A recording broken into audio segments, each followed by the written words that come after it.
Hey guys, it's Chris. Welcome back to my channel. Today's video, we're talking about 3 stocks to buy under $5 once again for the month of May. And these are some cheap but high quality penny stocks that I believe will do well in the short term, but possibly also in the medium to long term. They have some pretty good fundamentals to back it up.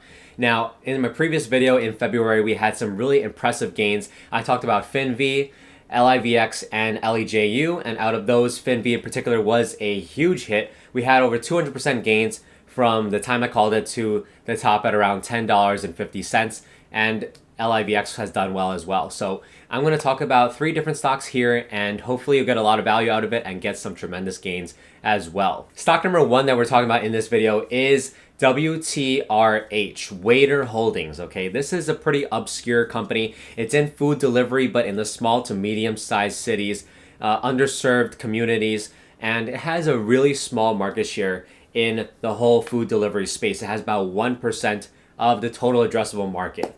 Now you may be thinking, why am I investing or trading a stock that only has 1% of the market? It's pretty much a nothing, and is it just gonna go out of business? Well, hear me out.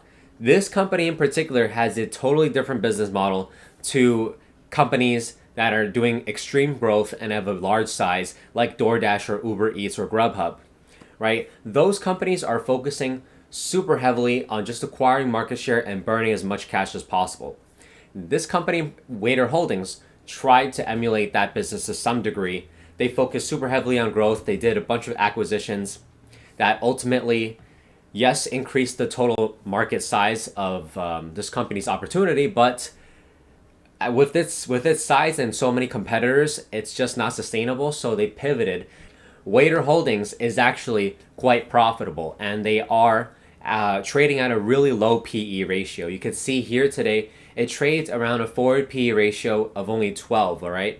Which is very, very, very low considering the space it is in, but even the total stock market overall. This company is not growing as fast as it is with its competitors. It's only growing about 8% in the latest quarter.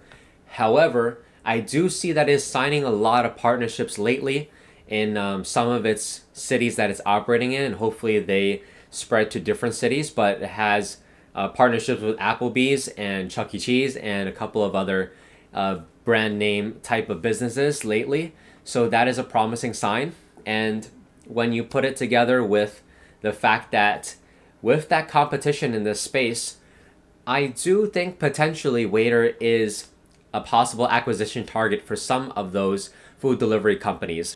Overall, whether it's the United States or in other regions across the world, I do see a lot of consolidation in this space, and potentially we could see something like where Grubhub was acquired by a company in the UK, Uber Eats, I believe, bought Postmates. So there could be some potential there.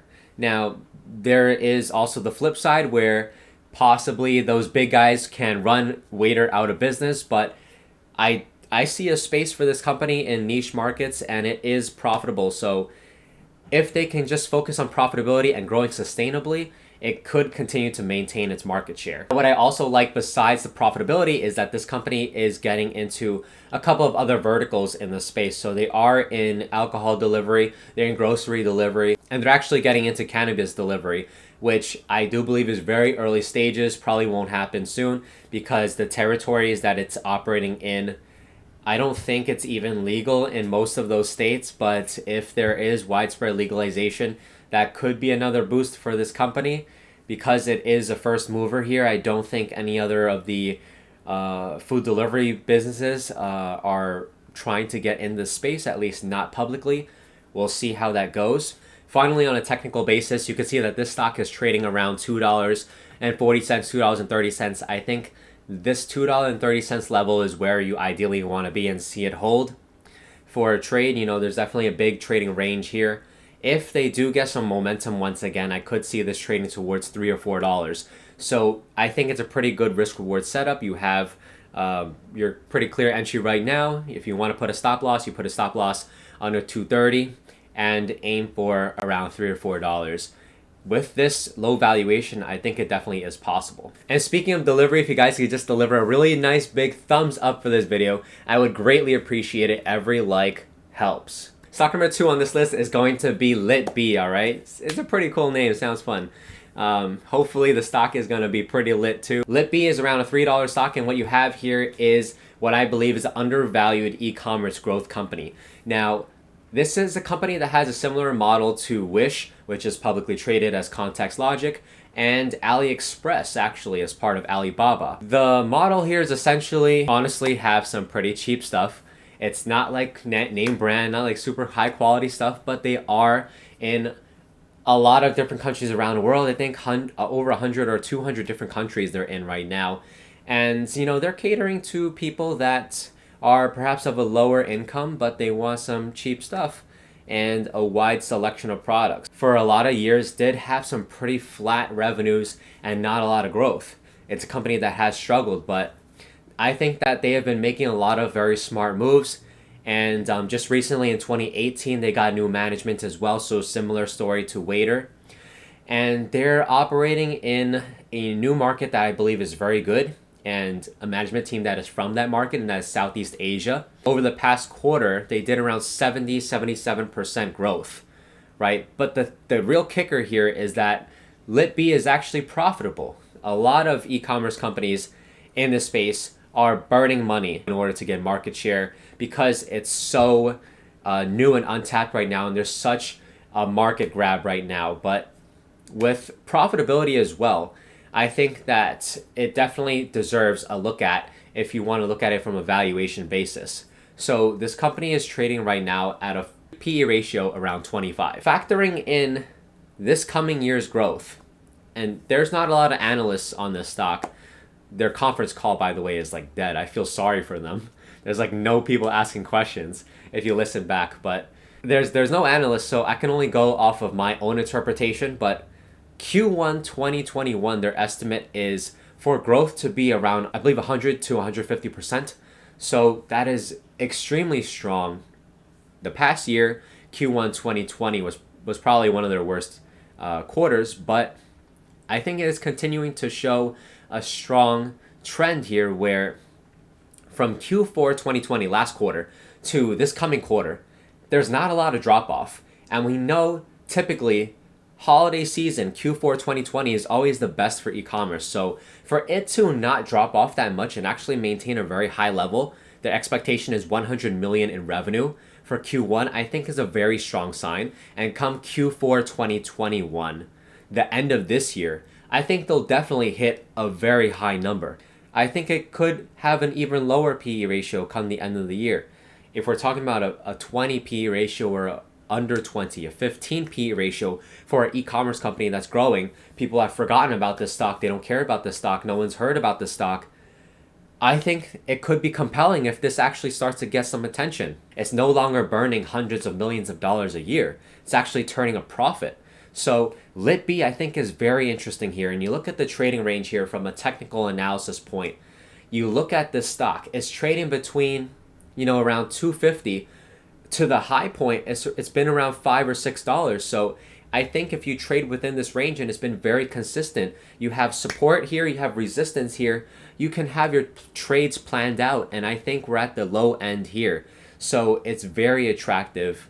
A good risk reward standpoint, again, like Waiter, and I could see myself buying some shares here for the month of May and see some pretty good results if this pattern continues to play out, and I think it will. And finally, stock number 3 is going to be a repeat. I wonder if you guys can guess it. It's going to be LIVX. All right, we're going to talk about how Live by Live is still a very attractive proposition here. So this company just issued new guidance for their coming fiscal year 2022. It's kind of weird. Their year basically starts now until the first 3 months of next year. And they raised that guidance from their previous estimate, which was 90 to 100 million. Now it's 100 to 110 million. So that's already a good sign. And if you didn't know, to get up to speed here, Live by Live is a live streaming platform. They have podcasts, they have video on demand, they have your typical pay-per-view streaming like live concert shows, exclusive content from particular musicians, and they have hundreds of premier musicians on their platform, by the way, and other esteemed talent. They've had Miley Cyrus, Justin Bieber, If you want to consider him esteemed, whatever your music taste is, there's a lot of different types of artists out there. And what's great about this company is it does have this whole narrative around transitioning to a digital world, right? Digitalization. But they also, at the end of the day, require or have exposure to really traditional live events. We're talking about fights, UFC. We're talking about obviously actual concerts that people go to. Not everyone can actually physically go there, even though demand to actually physically go will be increased. I think that streaming those events will happen on this platform as well, and that could be a tailwind for Live by Live, and I think potentially they could be seeing a continued demand for it. And in their guidance, they specifically say this does not factor in live events that will happen if restrictions are lifted. The past quarter, they reported almost 100% revenue growth, which totally outpaces every other streaming service out there that I can think of. And it's still expecting very strong growth in coming year, going from 64 million in revenue to 100 to 110 million in revenue. That's around a 50% increase once again year over year. You look at Spotify, for example, had very tepid growth. And a final note, this company has a very interesting partnership that's just brewing and formed a couple of days ago, and that is on NFTs. So they're trying to get into the non-fungible token space. So exclusive, downloadable content, right? And try to monetize that and basically help artists monetize their own works as well. I think that Live by Live having that other business to it and not just being a pure NFT play is making it a safer bet. It was a really good opportunity to buy the stock on the dip around 360, I think it dropped, or sub $4. Here today it's around $4, but when you look at the total trading range again and how it just hit a support level not too long ago, I think it could continue to trend higher here. Now, with all of these sub $5 stocks, these penny stocks, please keep in mind that at the end of the day, smaller stocks are going to be riskier stocks.